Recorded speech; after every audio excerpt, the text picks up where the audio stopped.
gracias. Gracias, Luti. Buenos días, hermanos. Qué gozo de verdad estar acá con ustedes. La verdad me alegra mucho verlos acá presentes, pues porque me parece muy hermoso como el Señor nos pone en el corazón tenerlo presente en un día como hoy, pues también mucha gente está pensando en pasear, en salir, en descansar, porque igual la vida es exigente y uno a veces requiere descansar, pero un día como hoy es para el Señor y me alegra mucho que el Señor ponga en sus corazones estar acá. Y bueno, quisiera orar por esta palabra que vamos a leer, es una de las palabras que dijo el Señor Jesús cuando estaba en la cruz. Entonces, Padre amado, gracias Señor por este tiempo. Gracias por tenernos acá, Señor. Realmente es por misericordia que podemos ver, Señor, lo que has hecho por nosotros, que podemos conocerte y que podemos contar con tu maravillosa obra en nuestras vidas, Señor. Como lo dijo el hermano, tú has cubierto el pecado, Señor, de todos nosotros en general. Y tú nos ofreces, Señor, ese regalo que nadie más puede ofrecer, que es el perdón de ellos, porque tú pagaste, Señor, ese precio costoso que representa el pecado, Señor.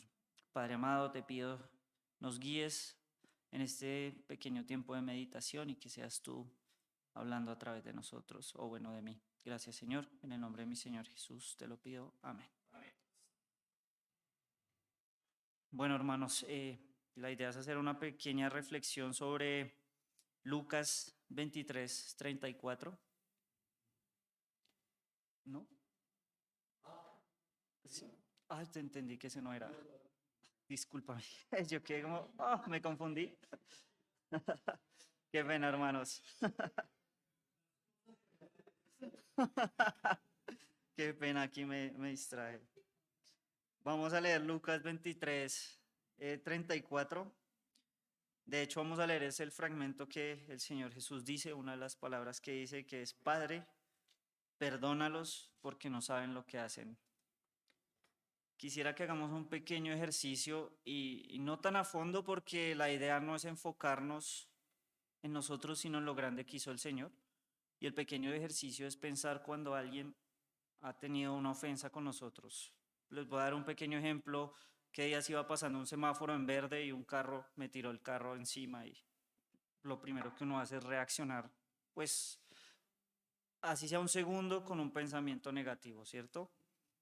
Entonces, si pensamos cada uno de nosotros cuando nos han hecho una ofensa, y quiero que no se enfoquen tanto en eso porque ese no es el propósito, sino saber que lo primero que uno hace es reaccionar negativamente, así sea por un segundo. Y ahora quiero que, ahora sí nos pongamos en los pies del Señor Jesús cuando dice esta palabra, Padre, perdónalos porque ellos no saben lo que hacen. Unos horas y si me atrevo a decir unos días antes, él ya había experimentado traición. Iniciamos por ese sentimiento que uno de sus amados discípulos, a los cuales él les ha dado todas sus enseñanzas, su amor, lo traiciona, lo entrega. Entonces empecemos por ahí. Él inicia con traición en su corazón. Luego de eso, pues es arrestado y recibe un escarmiento fuerte, lo torturan, lo humillan, lo escupen, lo hieren, lo lastiman, lo ponen a cargar una cruz horas, lo quebrantan su cuerpo, su espíritu. Yo me atrevería a decir que el enemigo tiró a quebrantarle su amor, porque es que es muy difícil amar a gente que le está haciendo a uno todo eso. Pero no obstante, luego de eso lo crucifican, le ponen clavos en la mano, hay sangre, hay dolor, fractura de huesos, y él está ahí colgado en la cruz. Y lo primero que hace es decir, Padre, perdónalos, que no saben lo que hacen. Él se enfoca primero que todo en el perdón. Y es algo que me impactó mucho porque nosotros, cuando algo pasa, lo primero que hacemos es juzgar. Él merece condena, él merece que me responda por esto. Esto no se puede quedar así. Y lo primero que el Señor hace es perdónalos, olvida de todas estas locuras que están haciendo. Y lo segundo que él se da cuenta es que ellos no han sido iluminados por el Señor, no saben lo que están haciendo, no saben por qué lo están haciendo. Y muchas veces nosotros sabemos Y vuelvo al ejemplo del carro, por ejemplo, que la gente del mundo no conoce al Señor, que lleva cargas, que lleva dolores, lleva ansiedades, depresiones. Y lo primero que nosotros hacemos es juzgar.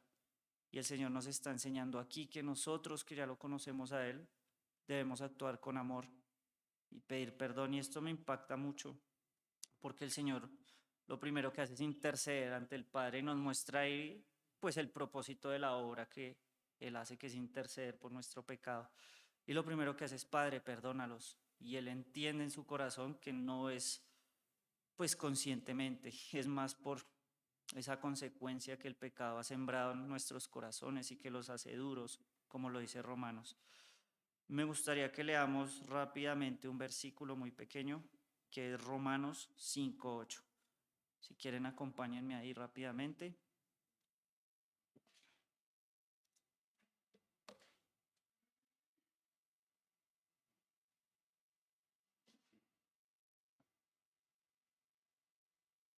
¿Ya llegamos? Amén. Perfecto. Dice: pero Dios muestra su amor para con nosotros en que, siendo aún pecadores, Cristo murió por nosotros. Y este pasaje lo que me recalca es que Él lo que hace es mostrar amor. Él, como Dios, nos muestra amor siendo pecadores. Normalmente cuando, por ejemplo, un niño comete un error, el papá le dice: te perdono, pero no lo vuelvas a hacer. Te perdono, pero si nunca vuelves a repetir esta conducta. Y aquí, antes del Señor decirnos no lo vuelvas a hacer, ya nos había perdonado, intercede por nosotros y muestra amor. Entonces, pues nada, esta palabra me impactó mucho porque me muestra el amor tan profundo de Dios, no solo de palabras para afuera, sino ya poniéndome en sus zapatos, estando escupido, humillado, crucificado, lacerado, torturado, traicionado, y aún así Él no está pensando en: Padre, castígalos por favor por lo que están haciendo. No, Padre, ten piedad, no los vayas a castigar porque esto que están haciendo merece lo peor. Y Él dice: no, no, no los vayas a castigar así. Entonces, hermanos, pues para concluir, quería mostrar cómo pues me impactó esta palabra, porque el Señor tiene un amor infinito y cómo creo que el Señor a través de esto también intencionalmente nos anima a tener esa misma actitud. Dice, pues perdón que no tengo el pasaje aquí conmigo, pero dice que imitemos a Jesús y seamos como Él, que es manso y humilde de corazón. Y aquí nos muestra claramente a qué se refiere. Se refiere a que cuando en nuestra vida diaria, nuestros trabajos, nuestras familias, pasen ofensas, pase esto, esta es la primera reacción que debemos tener, que es antinatural a nuestra naturaleza normal. Y para esto debemos estar sujetos a Él, para dar fruto del Espíritu, como lo dice la palabra, porque sin Él no lo vamos a poder hacer. Entonces, hermanos, me gustaría cerrar con una oración. Gracias, Padre amado, Señor, por pues por este privilegio que nos das de, primero, de haber entendido lo que has hecho por nosotros, segundo, de poder recibir, Señor, ese amor que tú nos das, ese perdón. Gracias porque tú pules nuestros corazones, y con el solo hecho de que nos impacte, Señor, y que estemos de acuerdo con que esto es lo correcto, ya es un gran avance, Señor, porque nuestro corazón es duro y está diseñado para no perdonar, para no buscarte, para alejarse de ti, Señor. Pero gracias porque, como lo dice tu palabra, nos has hecho nuevas criaturas. Te pido, Señor, que nos permitas reflejarte ante el mundo para que puedan acercarse a ti y ver esta bella obra, Señor, que has hecho por nosotros. Agradezco, Señor, y te pido disculpas de parte mía y de toda la humanidad porque nuestro pecado es el que valió ese precio. Pero te agradezco mucho por tu amor y por tu inmensa misericordia. Gracias, Padre, en el nombre de mi Señor Jesús. Amén. Gracias, hermanos.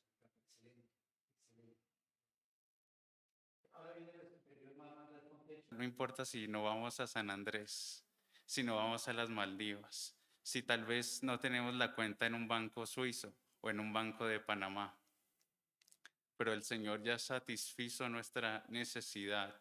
Yo creo que eso sí pasa en la mente de un creyente, que todo eso es, como dice él, añadidura, es algo que realmente está en segundo orden, que el Señor ya ha puesto esa paz que necesitamos con Él y esperamos, como dice Pablo, porque también en el Nuevo Testamento se habla del paraíso, ¿no? En Apocalipsis y en Corintios.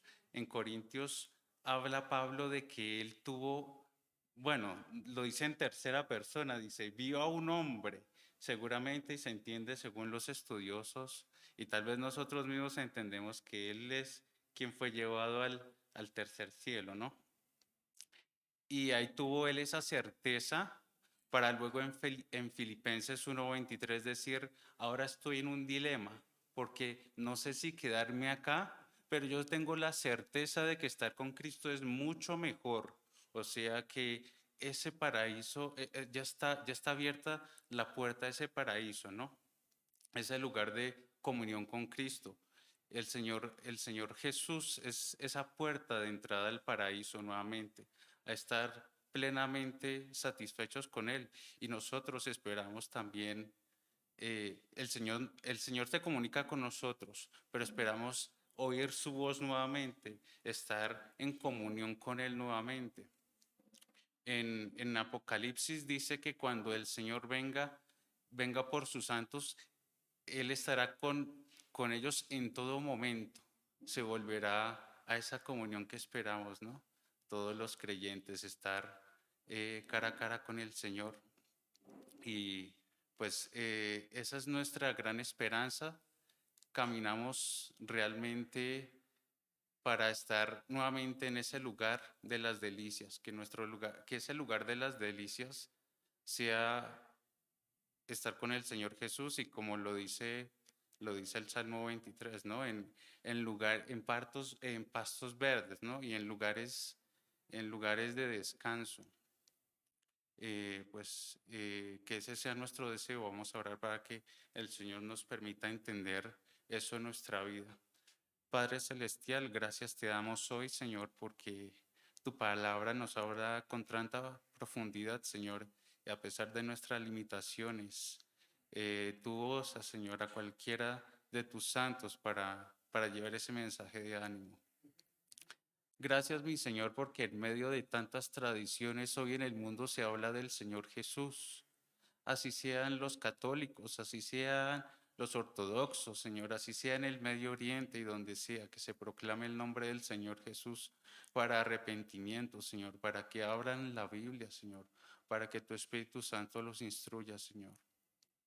Gracias por hablarnos, por instruirnos, por poner amor en nuestro corazón, Señor, porque tu palabra, Señor, se haga una obra en nuestra vida, para que vivamos de rodillas delante de ti, mostrando tu amor, tu misericordia. Perdónanos, Señor, porque tú estuviste en esa cruz por nuestra rebeldía, por nuestra insatisfacción, Señor, y tú abriste esa puerta al paraíso a través de tu Hijo, nuestro Señor Jesús.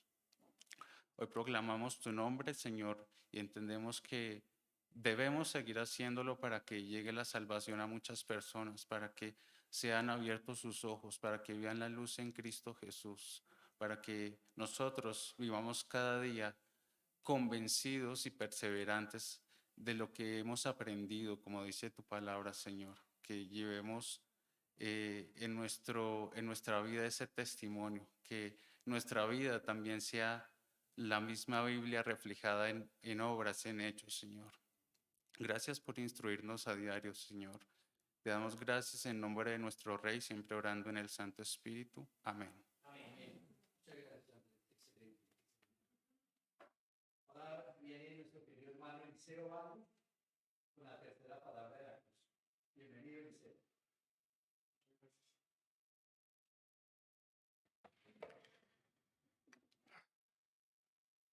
Buenos días, hermanos. Qué gusto verlos. Qué gusto verlos hoy. Realmente es muy significativo.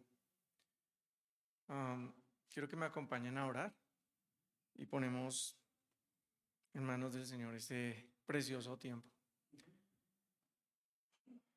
Padre Celestial, te damos gracias, Señor, por el privilegio de tenernos hoy aquí, Señor, expuestos a tu palabra, Señor. Gracias por ella, Señor. Gracias por la profundidad, Señor, que ella ofrece, por lo significativa que es, Señor. Porque en ella, Señor, se revela la persona del Señor Jesús. Y porque, no sé, Señor, si en algún momento realmente hemos pensado del regalo que significa, Señor, que tú quieras conformar su carácter en nosotros, Señor. Cuando leemos palabras como esta, Señor, entendemos por qué quieres que Él sea nuestro modelo en todo, Señor. Qué regalo tan precioso. Gracias, Señor, por apartarnos y permitirnos entender esto, Señor. Pido, Señor, que tu Santo Espíritu sea el que esté aquí presente, Señor, y que nos permita a todos entender lo que tú nos quieres decir, las fibras que quieres tocar, lo que quieres trabajar en cada uno de nosotros, Señor. Agradecidos por Él, Señor, oramos pidiendo siempre la guía de tu Santo Espíritu. Amén. Quiero invitarlos a Juan 19:24. Es la tercera palabra que el Señor Jesús pronunció estando en la cruz. No sin recordar que el mismo Éxodo y Deuteronomio ah, decía que maldito el hombre que es colgado en un madero. Bueno, Juan 19:24-27 nos dice: junto a la cruz de Jesús estaban su madre, la hermana de su madre, María, la esposa de Cleofas, y María Magdalena. Cuando Jesús vio a su madre y al discípulo a quien él amaba a su lado, dijo a su madre: mujer, ahí tienes a tu hijo. Luego dijo al discípulo: ahí tienes a tu madre. Y desde aquel momento, ese discípulo la recibió en su casa. Esto en Nueva Versión Internacional. En Reina Valera empieza diciendo: estaban junto a la cruz de Jesús su madre y la hermana de su madre, María, mujer de Cleofas, y María Magdalena. No hay mucha diferencia en las versiones, pero hay un especial énfasis en esto. Estaban junto a la cruz.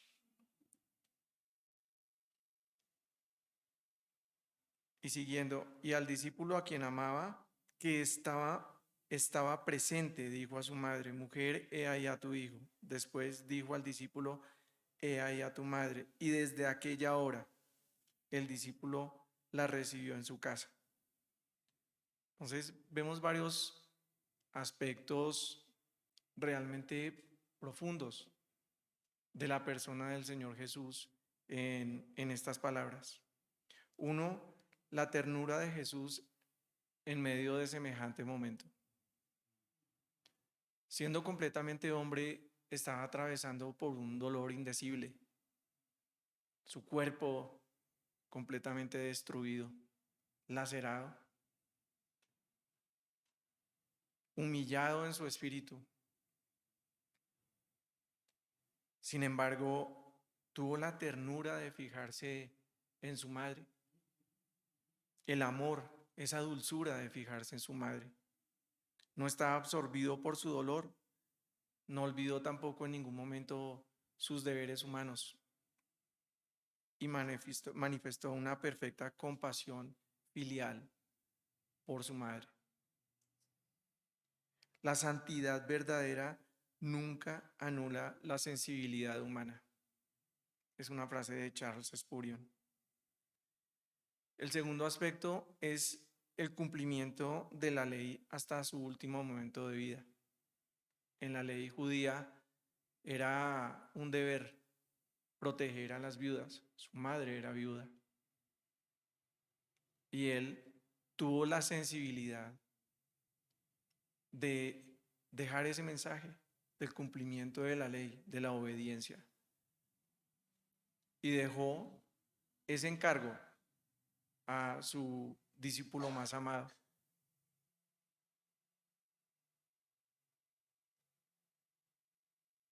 cumplió el quinto mandamiento de Moisés. En este texto también menciona él la palabra mujer. Y desde que inició el ministerio del Señor Jesús, tenía claridad absoluta de cuál era su misión. No significa que actuara con rudeza, simplemente tenía claridad de cuál era su papel, cuál era esa misión que su padre había descargado en él. No significa que no amara a su madre, simplemente significa que tenía claro cuál era su papel redentor por cada uno de nosotros. Señala que la relación natural ahora cede ante esa misión redentora. Cristo ya no actúa meramente como un hijo, sino como eso, como un redentor. Y es parte del sacrificio que Él hizo por cada uno de nosotros. Renunció también un poco a ese amor por cada uno de nosotros.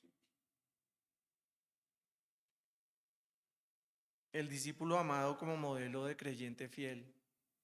Y es muy bonito ese énfasis que hace el Espíritu Santo cuando guía al escritor en estas hermosas palabras. Estaban en la cruz, estaban junto a la cruz. ¿Quiénes? Su madre, una tía, María Magdalena, y su discípulo amado. Mientras muchos corrían espantados de miedo, hubo fidelidad de parte de ellos. Hubo fidelidad a pesar de las circunstancias, a pesar del dolor, a pesar del momento. Hubo fidelidad de estas personas hacia el Señor Jesús. Por último, hay un aspecto también muy importante y es que desde aquella, y se resalta en este texto, y desde aquella hora el discípulo la recibió en su casa. Y es parte de los lazos que deben unirnos como creyentes. No estamos unidos por lazos de sangre, no somos familiares entre nosotros por lazos de sangre, pero sí somos hermanos y estamos unidos por la fe. Este es el nacimiento justamente de la iglesia, del pueblo de Dios, un pueblo unido por lazos fraternales. Y el escritor aquí hace énfasis en eso. Y desde aquella hora, no una hora después, no un segundo después, desde ese mismo momento, él recibió a María en su casa. En Marcos 3:35, la palabra del Señor nos dice, en palabras también del Señor Jesús, porque todo aquel que hace la voluntad de Dios, ese es mi hermano, esa es mi hermana, esa es mi madre. Y eso es lo que a nosotros nos une. Somos hermanos en fe, por nuestra fe en Él.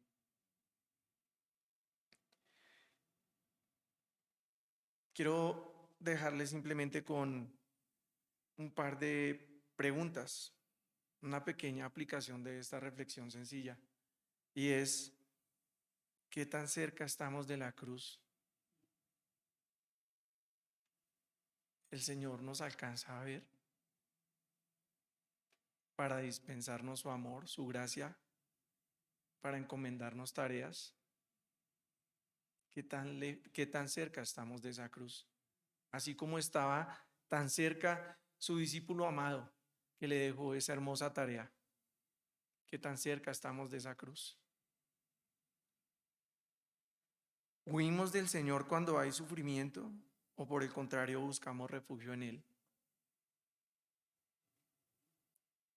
¿Qué tan alta es nuestra fidelidad a Él cuando estamos en circunstancias que no nos gustan o que no entendemos que es el crisol en el que Él mismo nos ha metido para que aprendamos. Escuchar al Señor incluso, escuchas al Señor incluso le obedeces en medio de las pruebas. Y una frase muy bonita de Spurgeon, que también nos deja una esperanza muy hermosa. Si Cristo en su agonía no olvidó a su madre, ¿olvidará acaso a su pueblo redimido? Estamos en su pensamiento. Y todo lo que Él hizo, lo hizo por amor a nosotros. Padre, te damos gracias, Señor, por la persona del Señor Jesús, Señor. Gracias por ese plan hermoso, Señor, que diseñaste. Gracias por tu Hijo.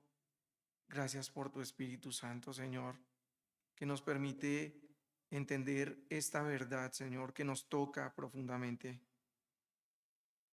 Gracias por quitar el velo de nuestros ojos, Señor, por permitirnos verlo en nuestras vidas. Gracias por permitirnos caminar con Él. Permítenos, Señor, estar cerca a su cruz. Permítenos contemplarle, verle actuar todo el tiempo en nuestras vidas, Señor. Así estemos sumidos en el más profundo sufrimiento, Señor. Sabemos que todo obra para nuestro bien. Gracias, Señor, por este día, por tu muy santa palabra, Señor, y por dejarnos contemplar a tu Hijo en su máxima expresión, Señor. Oramos, Señor, agradecidos por ello, en el nombre de Él. Amén.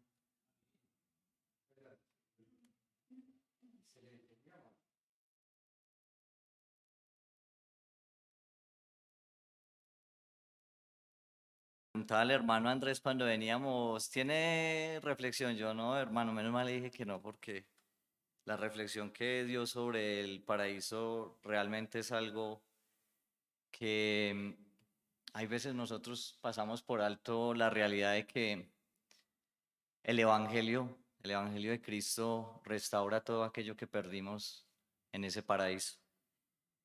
Em, Nuestro hermano Billo me escribe y me dice, hermano, por favor léanos algo, pero quiero dar la introducción a esta breve reflexión con algo que el hermano me deja cuando me pide leer la cuarta palabra y me escribe, estas frases han sido objeto de profunda meditación en la tradición cristiana, especialmente durante la Semana Santa.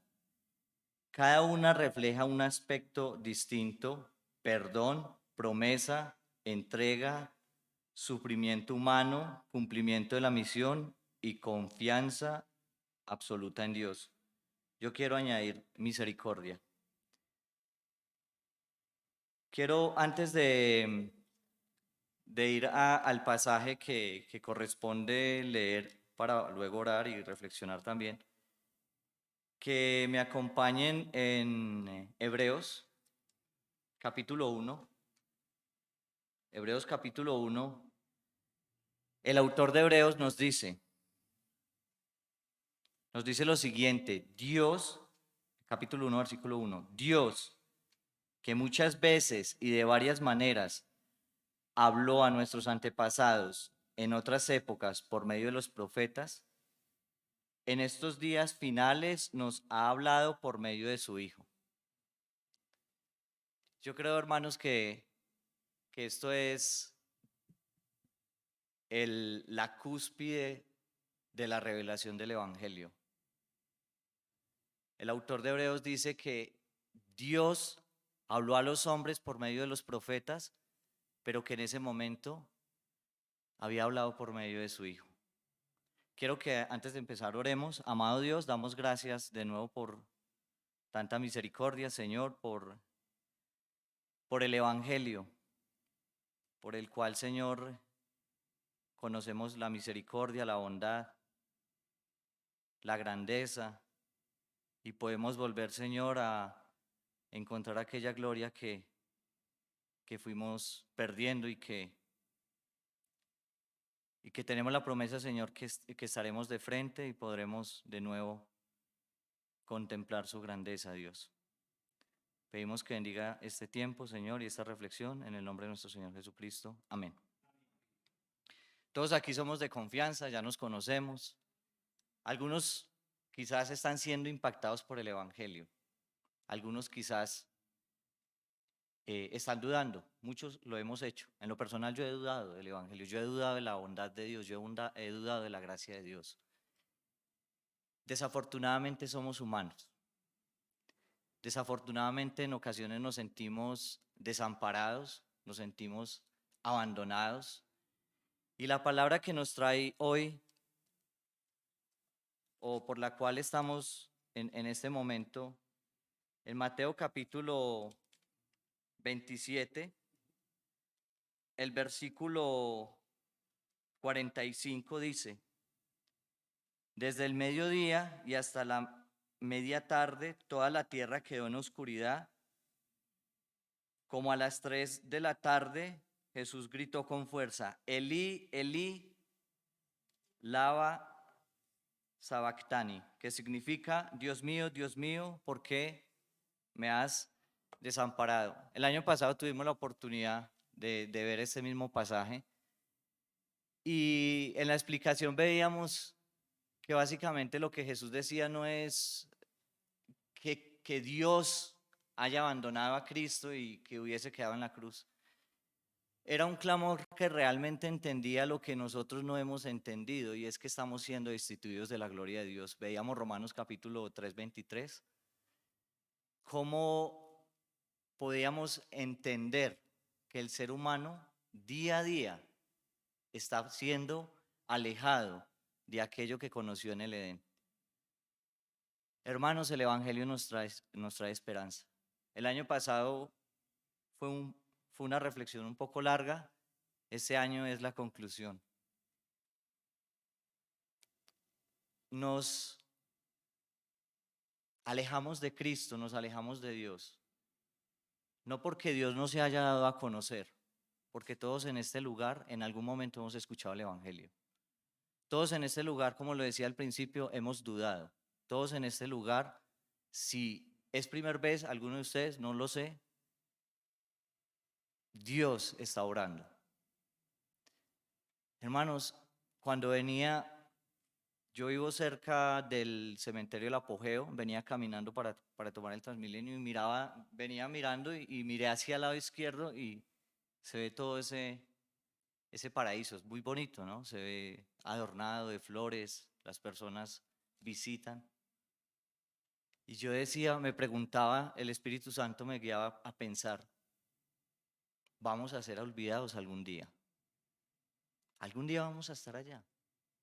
Todos hemos experimentado que familiares que han fallecido, personas muy cercanas, personas que están quizás viviendo momentos difíciles, y sabemos que el fin de esta carne es ese lugar.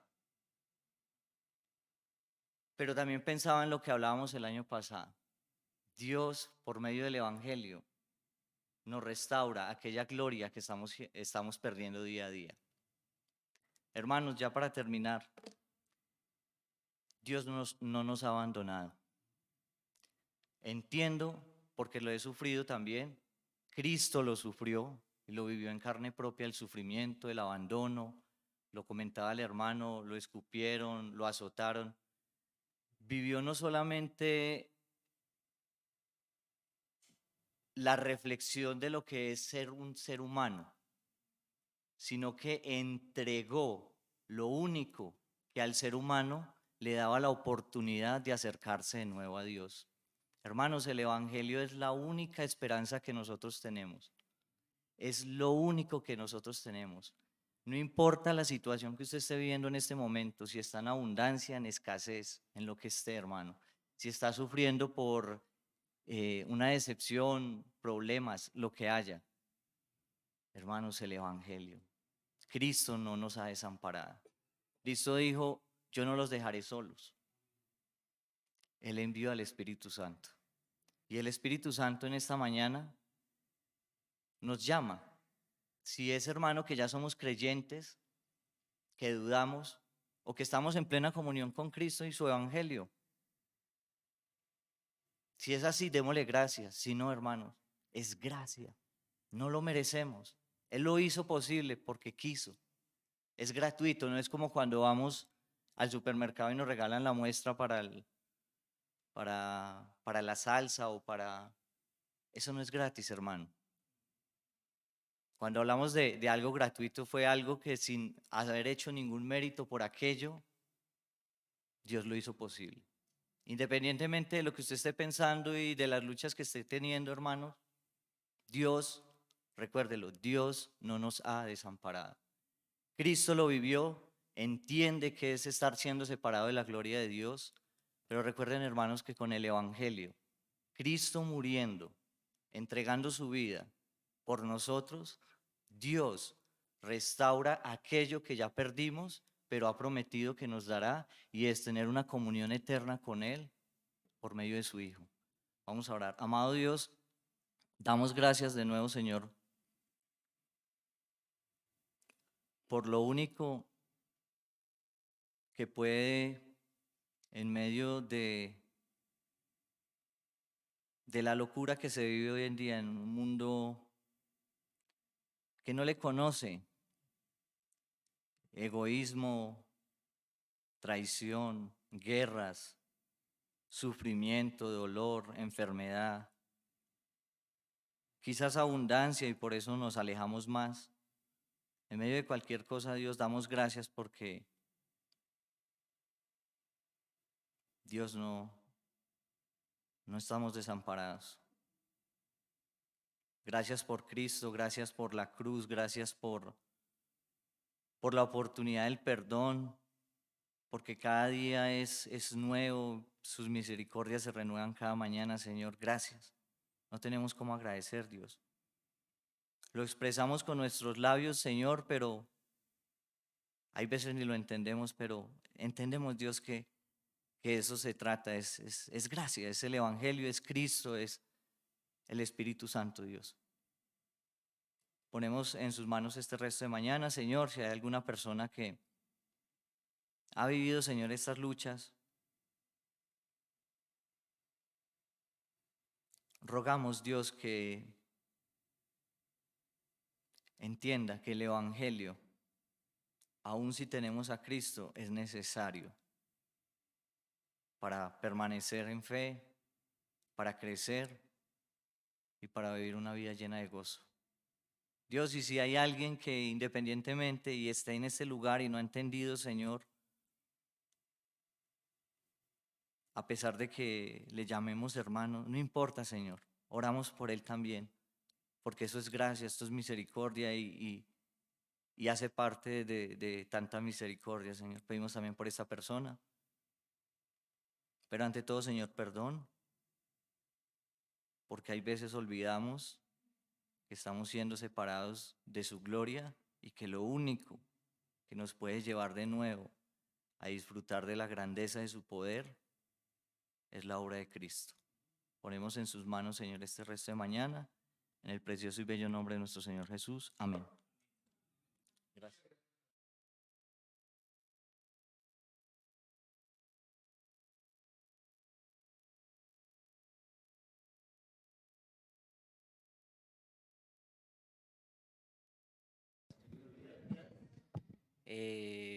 Acompáñenme a Juan 19, 28 y 29.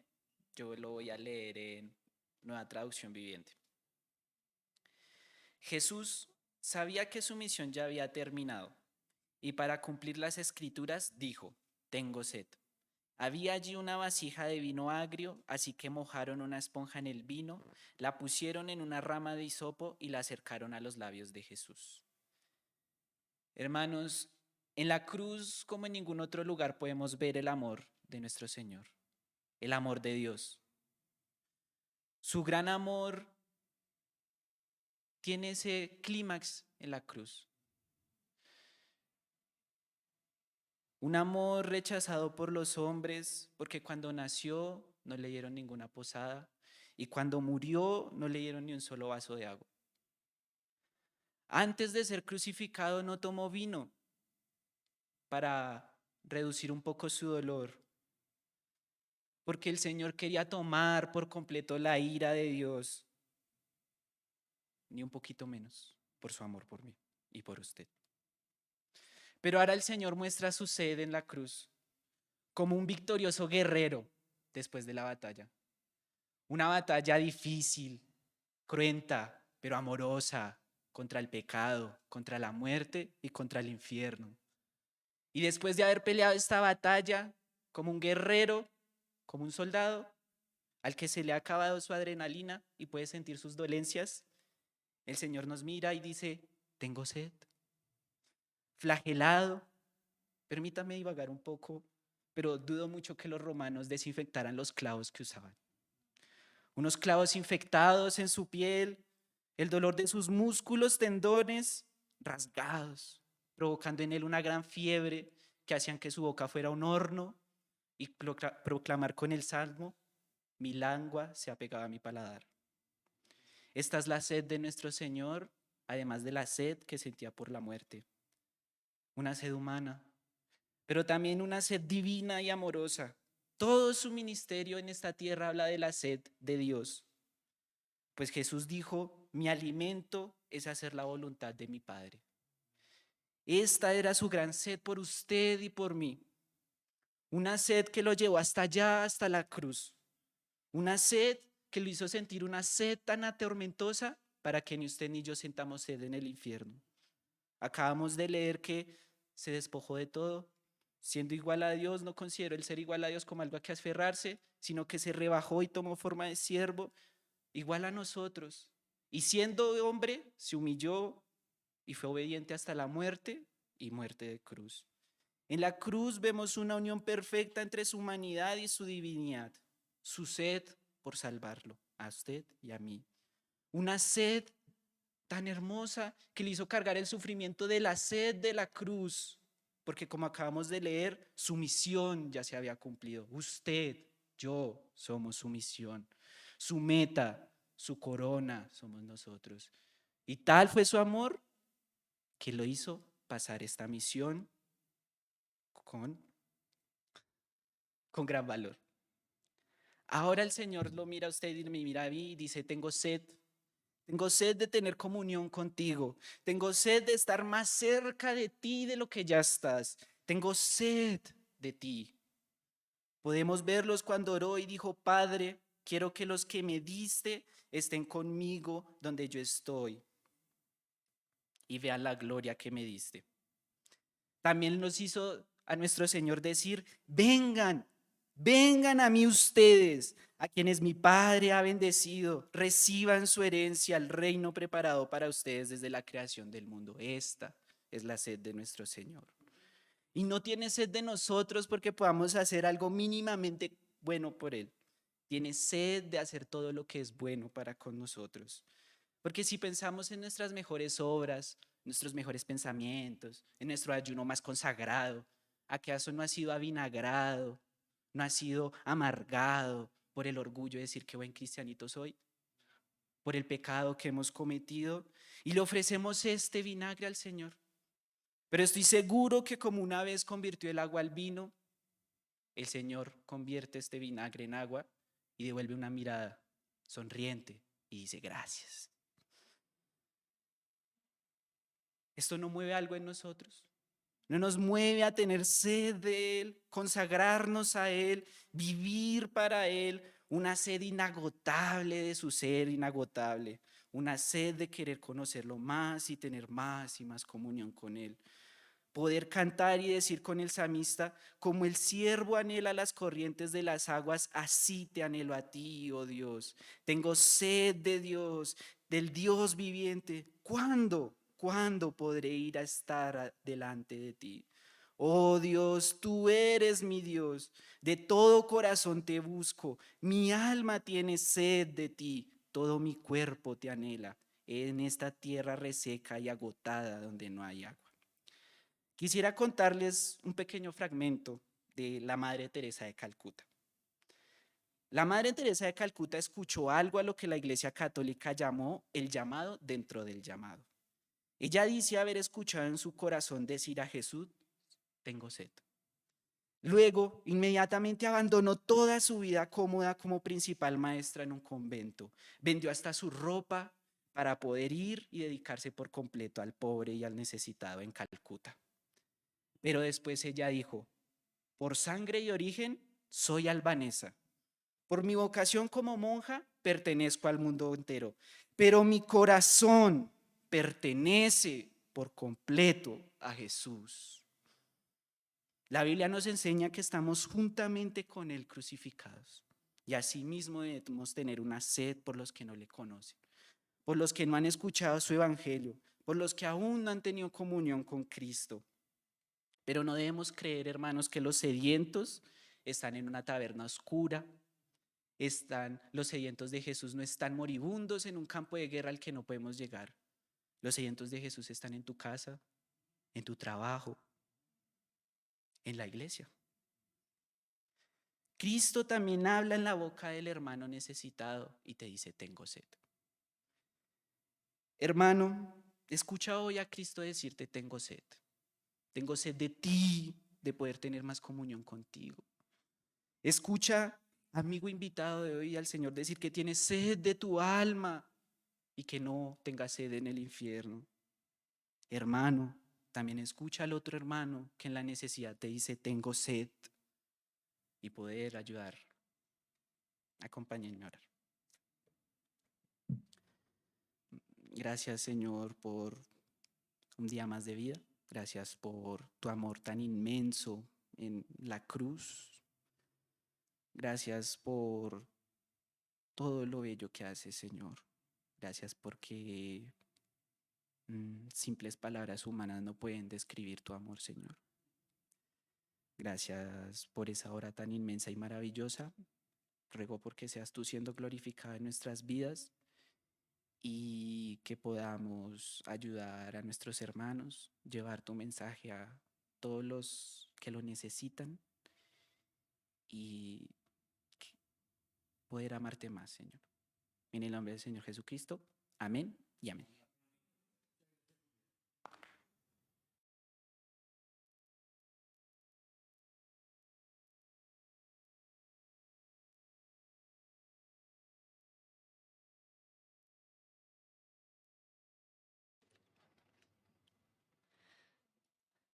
Buenos días. Después de todo lo que hemos escuchado, yo creo que no tengo más palabras que decir, sino todo se ha cumplido. Todo se ha consumado. Algunas versiones dicen todo se ha cumplido, ¿no? Nuestra versión dice todo se ha consumado. En el Evangelio según San Juan, capítulo 19, versículo 30, dice, al probar Jesús el vinagre, dijo, ¿qué dijo? Consumado es, todo se ha cumplido. Para poder entender un poco más estas palabras del Señor Jesús, quiero tomarme de pronto un poco el atrevimiento de volver un poquitico hacia atrás, a donde nos dejó, donde nos hizo la reflexión el hermano Camilo, el hermano Julián, que dice que después de esto, como Jesús sabía que ya todo había terminado, y para que se cumpliera la escritura dijo, tengo sed. Había allí una vasija llena de vinagre, así que empaparon en una esponja, con una esponja del vinagre, y la pusieron en una caña y se la acercaron a la boca. Vemos que faltaba ese cumplimiento, ¿no? El Señor dice, tengo sed, para que así mismo le dieran el vinagre para poder decir, todo se ha cumplido. ¿Qué se ha cumplido? Primeramente vemos que se cumplió todo lo que se decía de él en las Escrituras.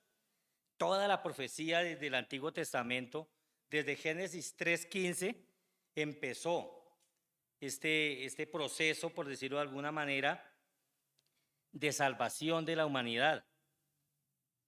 Allá cuando vemos que se perdió, como nos decía nuestro hermano Andrés, que se perdió el paraíso.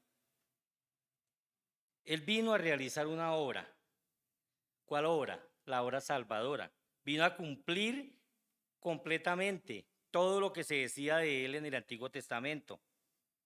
Isaías 53 nos narra claramente los sufrimientos del Señor.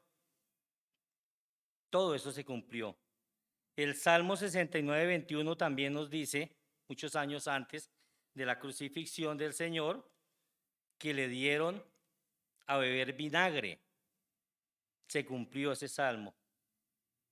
Vemos cómo cada uno de los actos que estos hombres hacían para atormentarle, lo único que estaban haciendo era dándole cumplimiento a la escritura.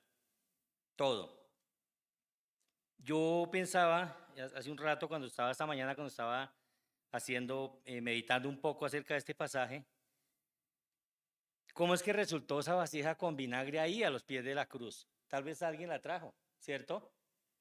Ya Dios, había dispuesto que esa vasija con vinagre estuviera ahí para que se cumpliera la escritura.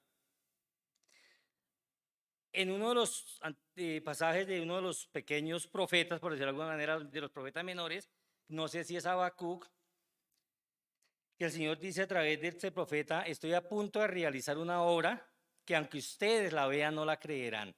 Y eso pasó relativamente, o eso ha pasado hasta el día de hoy con el pueblo judío. El Señor realizó esta obra redentora, pero su pueblo de raza no la creyeron y hasta el día de hoy no la creen. Él vino a cumplir esa obra redentora. ¿Qué más tenemos que hacer? ¿Será que nos vamos para la Virgen de Oaxaca y le hacemos una promesa? ¿Será que subimos a Monserrate con frijoles en los zapatos? ¿Qué hacemos? ¿Qué podemos hacer si ya todo se ha cumplido? Ya no hay nada que hacer. Hay una obra que sí debemos de hacer y es creer. Creer, solo creer. Esa es la obra. Unos capítulos atrás del Evangelio según San Juan, se le acercaron al Señor Jesús y le dicen: ¿qué señal haces? ¿Qué obra debemos de hacer para que creamos en ti? Y acaban de ver la multiplicación de los panes. Humanamente hablando, ¿qué más querían? ¿Qué más querían si él había multiplicado los panes? Y el Señor les dice: esta es la obra, que crean en el que Dios ha enviado. Esa es la culminación total de la obra. En el capítulo 17 del Evangelio según San Juan, en la oración sacerdotal, el mismo Señor Jesús dice: he acabado la obra que me diste que hiciera, Padre. Ya despidiéndose en su oración, dice: estoy a punto de terminar esa obra. He acabado la obra. Hace un año también tuve la responsabilidad de hacer una reflexión acerca de esta misma palabra del Señor Jesús. Y también relacioné que hubo una persona muy querida, muy cercana al Señor, que quiso estorbar la obra de Jesús. Yo creo que ya sabemos quién fue, ¿no? ¿Quién fue? Pedro. Ay, Señor, por favor. Pues no vayas a la cruz, Señor. ¿Qué le dijo el Señor? Apártate. Has estorbado, me estás estorbando para realizar la obra que el Padre me ha enviado a hacer. Esa es la obra, que creamos en Él. Y a eso estamos invitados todos, ¿no? A creer. Es la única obra que tenemos que hacer. No necesitamos el bautismo para salvación. Es indispensable el bautismo para un cumplimiento de un mandamiento, pero no para salvación. No necesitamos sacramentos. No necesitamos cada 8 días bajar al Señor en el altar, como lo hacen algunas denominaciones, bajarlo y meterlo dentro de un pan, como nos hablaba el hermano Ovidio en Hebreo, ¿no? De lo contrario, al Señor le hubiera sido necesario morir muchas veces, pero Él murió una sola vez, cumpliendo así la obra que el Padre le ha mandado hacer. Nuestra deuda fue cancelada. Qué hermoso, ¿no? Yo pienso que todos nosotros hemos hemos estado endeudados alguna vez, ¿no? Yo por lo menos sí, yo duré mucho tiempo endeudado. ¿Cuánto me hubiera gustado que alguien me hubiera dicho, no, yo pagué esa deuda, no debe nada? Eso sería algo maravilloso. Pero en cuanto a la deuda que teníamos con Dios el Padre, esa deuda fue cancelada. Teletestai, como lo leemos en una victoria total. El Señor ganó la victoria sobre la muerte. Así que eso es motivo de gran gozo. Como nos decía el hermano hoy, nosotros somos una religión de tristeza, ¿no? A mí me encanta el comediante Cantinflas. Y hay una sección donde hace el papel de cura. Entonces llegó el rico del pueblo, el hacendado, y bueno, y el hombre, como es todo chistoso, cómico, dijo un chiste. Entonces le dijo al hacendado, oiga, yo pensé que ustedes los curitas eran amargados. Dijo, pero ¿por qué? Dijo, nosotros no somos amargados. Entonces le dice el de este hombre, pues como les mataron a su Dios, les dice Cantinflas con su humor, ¿no? Dice, sí, pero resucitó. Y estamos muy contentos.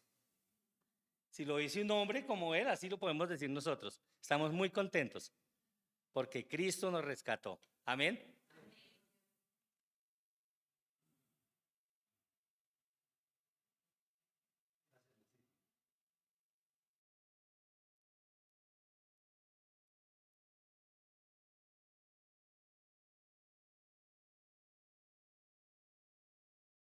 Séptima palabra, cuando el apóstol Juan leyó los 13 evangelios y vio que se había registrado, pues, 3 palabras en los evangelios, él completó porque Juan tiene siempre el 7. 7 en Evangelio de Juan, 7 en Apocalipsis, 7 él es el escritor del 7. Y entonces él completó 7 palabras, ¿cierto? Para complementarlo con su evangelio, con los otros 3 evangelios, y por eso el resto de las palabras están en el evangelio según San Juan. Esta está en Lucas. Esta es la séptima palabra y así lo dejó. Claro, Cristo dijo muchas palabras en la cruz, recitó muchas palabras, pero el enfoque es teológico y es lo que Dios y los escritores querían llamarnos la atención con relación a la entrega absoluta y total del Hijo de Dios en la cruz. Entonces, en el versículo, voy a leer Lucas, les animo a que me acompañen a Lucas y que conste que no encontré quien nos enseñara la séptima palabra, entonces le tocó al director. Lucas capítulo 23, versículo ¿qué? 40. Vamos a leer desde el 44, porque ahí dice que muerte de Jesús. Dice, desde el mediodía y hasta la media tarde, o sea, hasta las 3 de la tarde, toda la tierra quedó sumida,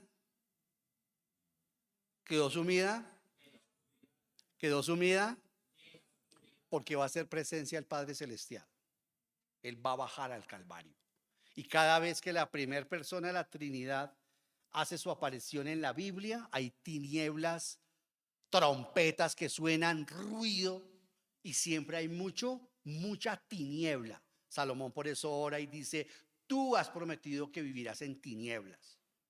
Una forma de decir, porque a él no lo pueden ver nadie. Es luz inaccesible. Entonces, siempre que en las Sagradas Escrituras aparece la manifestación de Dios con trompetas o en tinieblas, es el Padre Celestial el que hace su aparición, o el Espíritu Santo quiere que sepamos que es él el que va a hablar. Se acerca el Padre Celestial. Ya está la víctima allí. Dice más Lucado, ningún ángel osaría cantar. Todo está listo. Jesucristo ha regresado del infierno. Acaban de decírnoslo. Tengo sed. Nos lo dijo Julián. Llegó como guerrero. Acabó con Raimundo y todo el mundo allá. Y volvió. Y como decía Julián, llegó pidiendo agua. Una forma maravillosa y preciosa como en el Antiguo Testamento ocurría que los valientes volvían y las mujeres les daban agua a los valientes porque volvían con vida y con el trofeo, es decir, con las armas y las cabezas de sus enemigos. Y así dice la Escritura. Él exhibió públicamente a todas las potestades, a todos los demonios, los llevó en un desfile maravilloso con su muerte. Por eso Nelson nos recordaba lo que Satanás trató de hacer usando un instrumento como Pedro. No, a la cruz no vayas, porque esa es la ojiva nuclear con que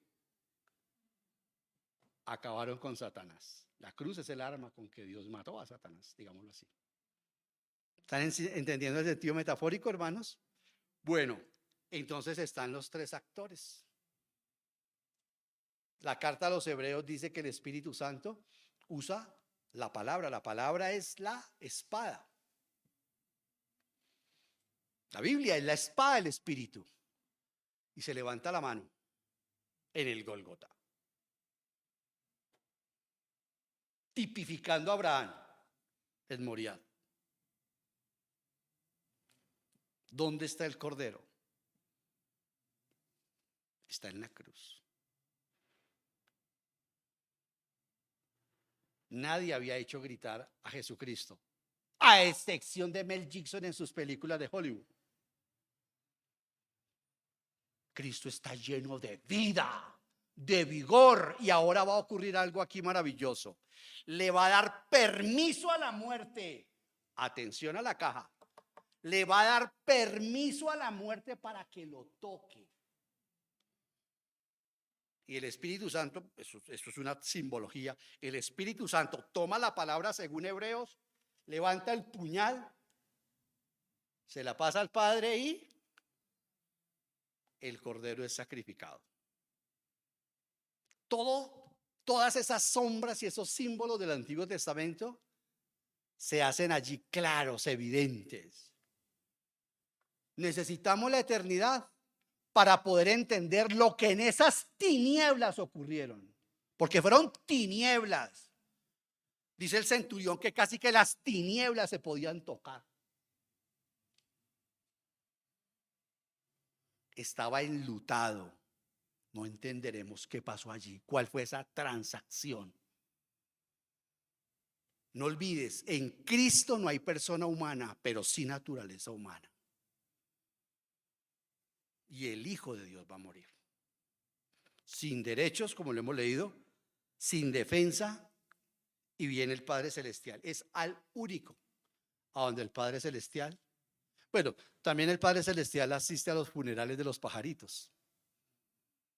Dice el Señor Jesucristo en Mateo. Pero al del Señor Jesucristo vino. De hecho, va a entregar su espíritu al Padre.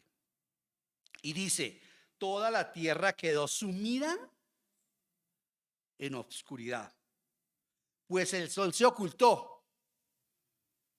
El sol cerró sus ojos porque estaba viendo a su creador morir en la cruz. El sol se ocultó y la cortina del santuario del templo se rasgó en dos. No una cortina como esta. Se lee en Éxodo cómo era esa cortina. Eso era de una piel de animal, que eso no lo rompía nadie. Nadie rompía eso, y menos rasgado por la mitad. ¿Sí que el sentido es todo teológico? Porque no quiere, allá está que se rompe la cortina. Ay, sí, no. El sol se ocultó. La cortina del santuario del templo se rasgó en dos. ¿Por qué se rasgó en dos? ¿Recuerdan lo que dijimos ahora en Hebreos? El sumo sacerdote tenía que entrar, ¿qué? Detrás de la cortina con sangre ajena cada año. Ahora el sumo sacerdote va a entrar y va a sentarse. Usted mirará Levítico 16. En Levítico no hay una sola silla. En Levítico los sumos sacerdotes no se sientan. En el Antiguo Testamento no hay sillas allá dentro del lugar santísimo, porque el sumo sacerdote estaba todo el tiempo ofreciendo la sangre por Jaime, por Nelson, por Luz, por Diana, por John, por Orlando, por Jenny, por Luchi, por todos. Tendrían en ese ejercicio. Allí dice cuando lo ve Esteban abierto los cielos en el sacrificio, él dice: veo a Dios y al que dice los cuatro querubines de Apocalipsis, dice, y al que está, al que está, al que está, al que está sentado, porque es el sumo sacerdote que acabó la obra, es el único sacerdote que se sentó, porque ya no hay necesidad de más sacrificios. Y en Levítico 16 decía, el sumo sacerdote no se puede sentar, porque tipificaba que nunca podía, nunca se acababa el oficio de espíe, espíe, espíe y ofrezca sangre por los pecados ajenos.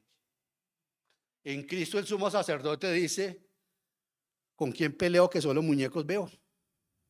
Se sienta el sumo sacerdote. No es que Cristo esté sentado en el cielo. Es un lenguaje teológico para mostrarnos que ese Señor de señores dice, otro pecado para perdonar. No, ya todo está. No hay más pecados para perdonar.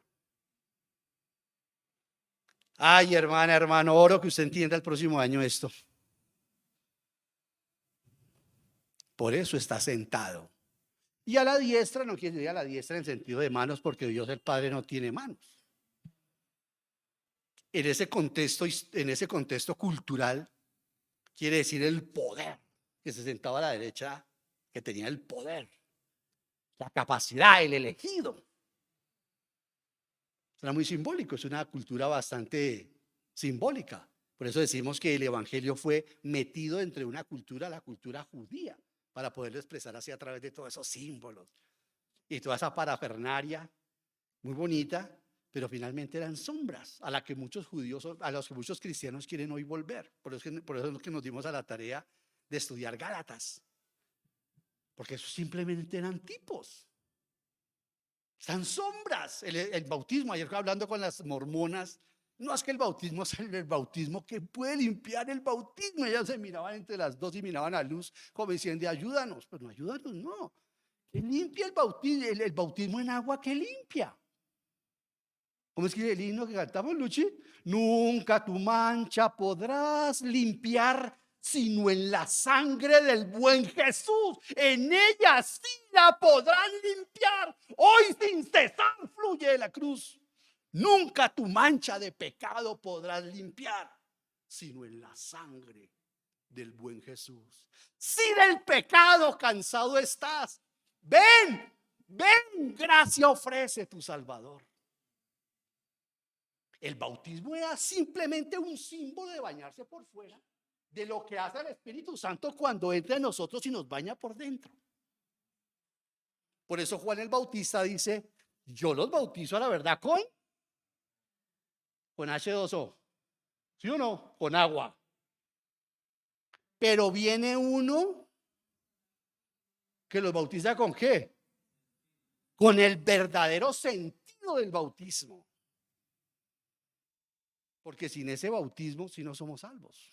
Y ella decía, pero es que la Biblia dice que sin bautismo no podemos ser salvos. Amén. Primera de los Corintios 12:13. Pero es el bautismo del Espíritu Santo, hija. No el del agua. Pues eso son sombras. Él es la realidad. Pero está sentado. Pero es que está sentado. Una forma de expresión para que en nuestra mente unicelular podamos entender algo pluricelular. Para que en nuestra cabecita de ameba podamos entender algo de lo que son los seres de varias células. Entonces ya sabes, cuando esté sentado a la derecha del Padre quiere decir que es el sumo sacerdote que no tiene más oficios en ese sentido. Porque todos sus pecados han sido perdonados. ¿Licencia esto para pecar? En modo alguno. No significa que porque todos nuestros pecados han sido perdonados, podemos nosotros, porque no estamos bajo la ley, hablemos así en un lenguaje de Gálatas, porque no estamos bajo la ley, entonces vamos a estar desobedeciendo la ley de ninguna manera. Entonces yo voy a estar deshonrando a mi padre y a mi madre, no voy a estar honrando al Señor, no voy a estar jurando el nombre del Señor en falso. No, ya somos maduros, ya somos adultos, y hay que cuidarse. Ya usted tiene que cuidar los ojos en la computadora, con las revistas, con todo. Como mujer, sus oídos, su impureza. Tiene que estarse cuidando juiciosita, juiciosito. Ahora, que caemos, pecamos porque somos débiles. Infortunadamente somos seres humanos. No, mañana voy a enseñar sobre eso. No, afortunadamente. Que somos pecadores, Él lo sabe. ¿Mm? Mañana voy a hacer, si Dios me da licencia, una predicación sobre una pregunta que mandaron, que enviaron. Es una pregunta capciosa para burlarse de los cristianos. Pero vea que sacamos un sermón. ¿Por qué si los creyentes se mueren y se van para el cielo y ya Jesús los tiene en el cielo, para que Él viene en la tierra a resucitarlos? Si ya están los creyentes en el cielo, ¿para qué volver otra vez a la tierra a resucitarlos y a traerlos para acá? Bueno, mañana veremos, continuará. Mañana veremos si Dios me da licencia y si esta noche puedo dormir, porque anoche no pude dormir. Vamos a ver el maravilloso proceso de lo que es la resurrección. Ser seres humanos es maravilloso. Sigamos con nuestra palabra. Dice, entonces Jesús exclamó con fuerza, ¿qué? Ah, no, pero dice, ¿exclamó qué? ¿Exclamó cómo? ¿Exclamó qué? Padre, en tus manos. ¿Qué está diciendo? Acérquese el bien. ¿Eso dice la Biblia? Toda la vida, nadie me quita la vida, tengo poder para tomarla porque yo soy la vida. Es que a Él no se la dio nadie, por si acaso, Por si acasito a Jesús nadie le dio la vida, Él es la vida. Por eso Juan, el que escribió el Evangelio, dice que la vida, Juan 1:1, que la vida se manifestó y nosotros la tocamos con las manos. La vida se manifestó, la fuente de la juventud. Y nosotros lo tocamos y lo vimos. En Él estaba la vida. Lo vi resucitar muertos. Lo vi sanar gente. Lo vi multiplicar. Lo vi perdonar pecados. Y pago con mi vida que lo vi. La vida se manifestó. Yo no había visto un hombre así. Vi a un hombre 3 días, 4 días, picho. Estaba hediendo. Y Él dijo, Lázaro, donde estoy yo la muerte no puede estar. Yo vi, dice Juan, cómo venía una vez una mujer destrozada porque su único hijo estaba muerto. Y Él interrumpió el cortejo fúnebre. Iban para el apogeo. Llegó a Venecia y lo paró y dijo, levántese. ¿Y sabe qué? Yo no le creo. ¿Sabe qué? Dijo, denle de comer algo. ¿Qué significa eso? Que quedó recontra que sanito. ¿Sabe qué pasó cuando el Señor hizo el milagro conmigo? En la UCI, en el COVID, me trajeron comida. Y yo confirmé que había sido el Señor el que me sanó. Dice que cuando sanó a la suegra de Pedro, ¿qué hizo ella? Tenía fiebre, se levantó y empezó a ¿qué? A servirles. Porque los milagros de mi Señor son así. No como estos actos circenses. Que no, yo entré aquí, cuando yo entré aquí, yo estaba un poquito menos, pero el Señor hizo el milagro. Es una burla. O Cristo te sana o no te sana. ¿O sabes qué hace? Lo que hizo con Pablo, lo que hace con muchos de ustedes y lo que está haciendo conmigo en esta etapa de mi vida. Algo más maravilloso que sanarnos y curarnos, glorificarse en nuestras enfermedades y enseñarnos. La última doctora me dijo, no sé cómo decirle o no, diciéndomelo, doctora, usted tiene muchas cositas. Le dije, llega de frente, soy hipocondriaco. Ay, no. Cuidado con llamarme hipocondriaco porque no dejo tomar la cena. Bueno, dice así, Entonces Jesús exclamó con fuerza. ¿Sí ve? Estaba lleno de vida. Bueno, gloria a Dios por esas películas que ponen en Semana Santa y todo. Pero es importante ver lo que dice la Biblia, lo que dice el libreto original. Ustedes sabían que a veces los actores improvisan ahí, ¿cierto? Esa es la magia del actor. Pero el libreto original dice que con todas tus fuerzas. Y vean que los traductores de la nueva versión traducen en signos de admiración. O sea que el Señor que gritó, Padre, en tus manos encomiendo mi espíritu. ¿Ve que es humano? Tiene un espíritu humano. Y entonces, ¿cómo así que Jesucristo se fue a 3 días al infierno? ¿Cómo así? ¿De dónde sacaron eso? No puede ser. ¿En cuerpo? Pues en cuerpo no puede ser, porque su cuerpo quedó 3 días reposando ahí en la tumba, ¿cierto? Su espíritu se lo dio al Padre Celestial. ¿Y su alma? ¿Vas a jugar conmigo? El espíritu está dentro del alma. El espíritu hace parte de nuestro ser inmaterial.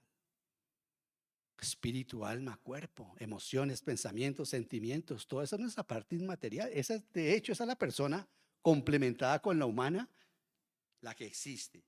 Y al decir esto expiró. Pero yo me voy a ir un momentico a Juan, y ustedes si quieren me acompañan y con eso termino, ya cantamos otra vez, porque hay que cantar. Victoria, victoria. Vamos a Juan. No, tranquilas que no vamos a cantar, no, se salió el libreto, no, sino que me acordé. Entonces dice en Juan, ¿cierto? Ya no lo leyó el hermano, dice la muerte de Jesús ahí en Juan 19, ¿cierto? Dice, versículo 30, al probar Jesús el vinagre, versículo ¿qué dije? Capítulo 29, 19, versículo, dice, al probar Jesús el vinagre dijo, todo se ha cumplido. ¿Luego qué? Atención, hermanos, aquí le da permiso a la muerte. ¿Luego qué? Inclinó la cabeza porque estaba muerto, porque estaba vivo. Usted y yo, ¿por qué inclinamos la cabeza? Pues porque nos matan. Apenas uno queda dormido, veámoslo en el sueño diario, en la muerte diaria del sueño, porque el sueño de alguna manera es una muerte diaria de reposición. Uno cuando empieza uno a pescar viendo la película,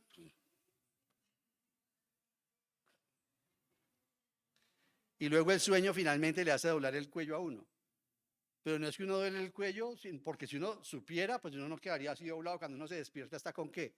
Pues con tortícolis. Mira, yo ilustro esto porque estamos, ¿no? Como con los niños, hay que ilustrarle a los niños. ¿Cuándo es que yo me duermo? Cuando yo me duermo, el sueño me hace ¿qué? Doblar la cabeza. Y la muerte, pues con mayor razón. Pues con mayor razón. Porque la persona no tiene voluntad. Ya no hay persona allí. Ya la persona parte. Ya sale la parte inmaterial. Es decir, el verdadero Luis Enrique, el verdadero Orlando, el verdadero Ovidio es el que sale. Y queda nuestro estuche acá. Estuche que mañana veremos qué hace Dios con él. O por qué hace eso el Señor. Entonces, queridos hermanos, dice que el Señor Jesucristo, ¿qué dice? Inclinó la cabeza. Y ahí sí. Sí, mire que son palabras que uno pareciera que eso no tiene trascendencia. Juan es muy teológico. Y me fascina, me encanta que haya sido Juan, porque él estaba ahí mirando la cosa.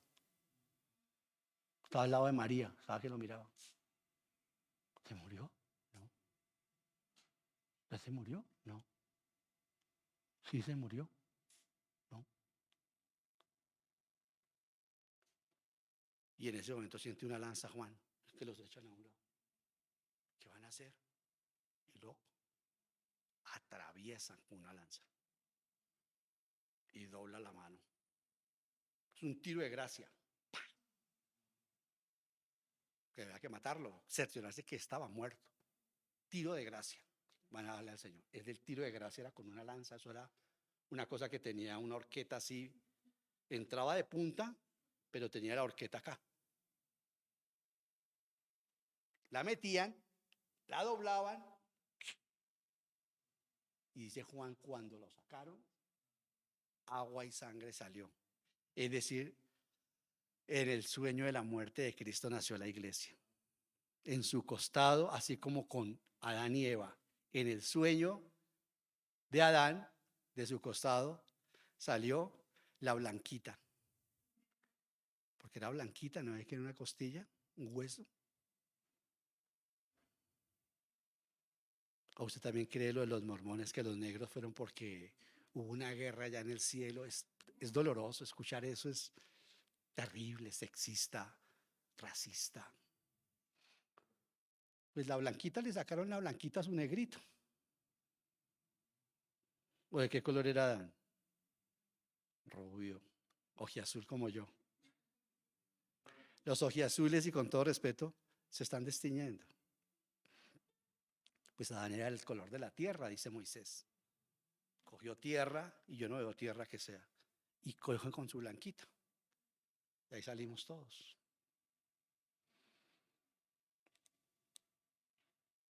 Padre, gracias te damos por este maravilloso. No pararíamos, Señor, en serio.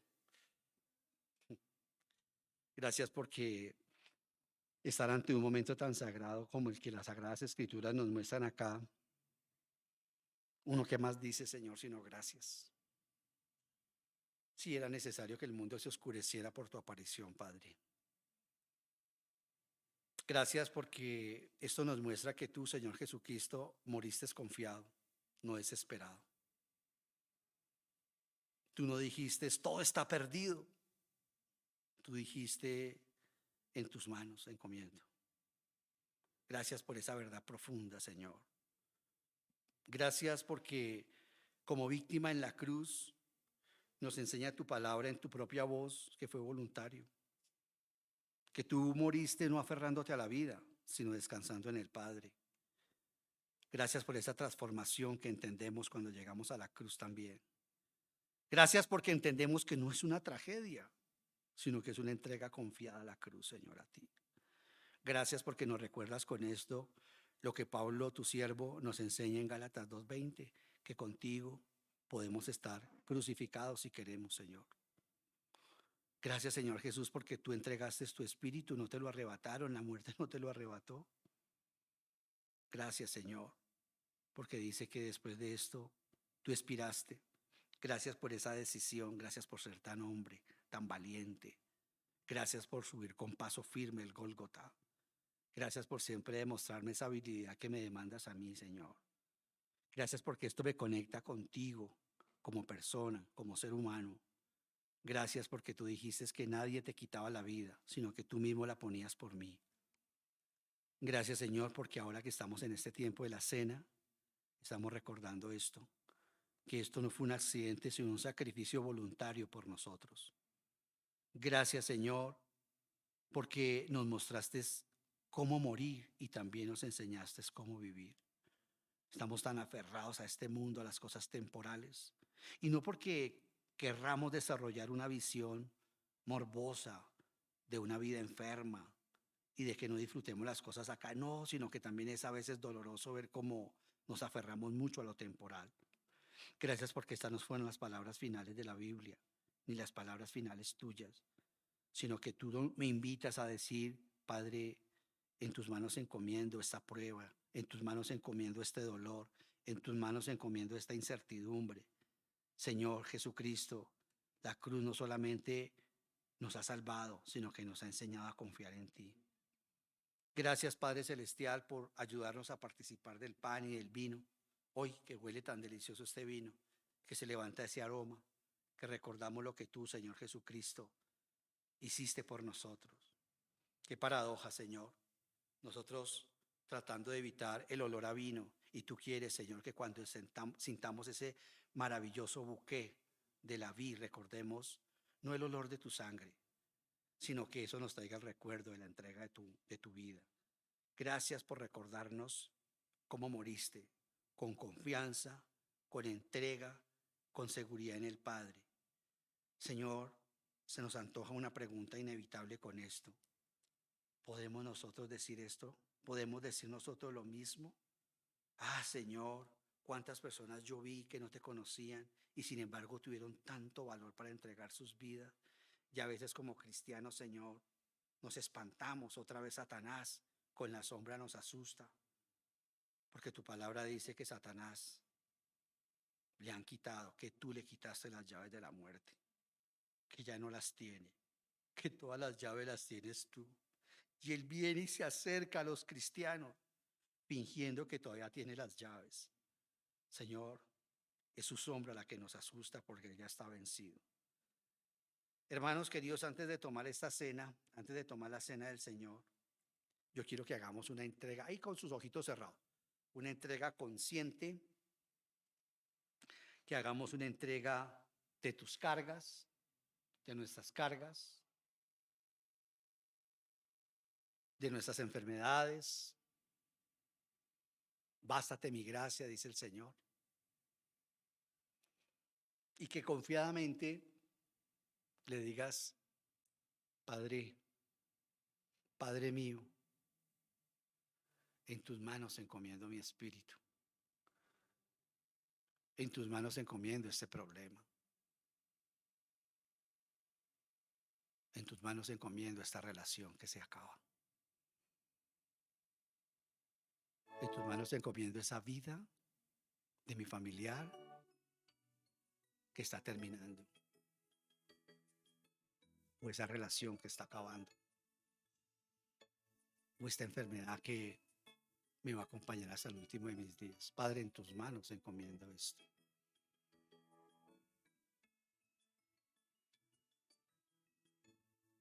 Dígaselo bien sus palabras. Entréguese al Señor otra vez. Al fin y al cabo, es nuestro amado. ¿Por qué darnos pena? Si su palabra dice que estamos desnudos delante de Él. Uno no se avergüenza de la persona que uno ama y Él es nuestro esposo. Y no me refiero al cuerpo, me refiero a la desnudez de todo.